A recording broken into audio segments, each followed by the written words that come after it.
എറണാകുളം തൃക്കാക്കരയിൽ ASI ആക്രമിച്ച ഇതര സംസ്ഥാന തൊഴിലാളി ASIയുടെ തലയ്ക്ക് കല്ലെടുത്ത് എറിയുകയായിരുന്നു.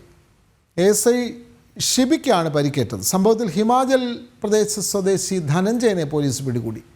വിവരങ്ങളുമായി സുധീഷ് ചേർന്നു. സുധീഷ്, എന്തായിരുന്നു ASIക്ക് നേരെ ഇത്തരത്തിൽ കല്ലെടുത്തെറിയാനുണ്ടായ കാരണം? സുധീഷ്.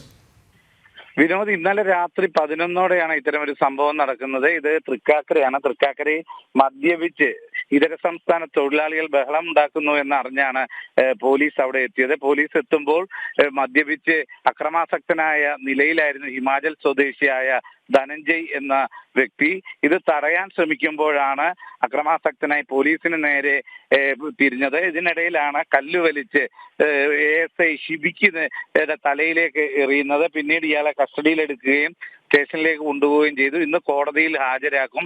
ഈ പ്രദേശത്താകെ തന്നെയും ഇത്തരത്തിലുള്ള മറ്റ് സംസ്ഥാനങ്ങളിൽ നിന്നും ജോലിക്ക് എത്തുന്ന തൊഴിലാളികളിൽ പലരും ആക്രമിച്ച് ബഹളം വെക്കുകയും മറ്റ് രീതിയിലുള്ള ആൾക്കാർക്കെല്ലാം തന്നെ ഭീഷണിയാവുന്ന ഒരു സാഹചര്യമാണ് നിലനിൽക്കുന്നത്. ഇതിനെതിരെ കർശനമായ നടപടി വേണമെന്ന ആവശ്യവുമാണ് ഇപ്പോൾ ഉയരുന്നത്.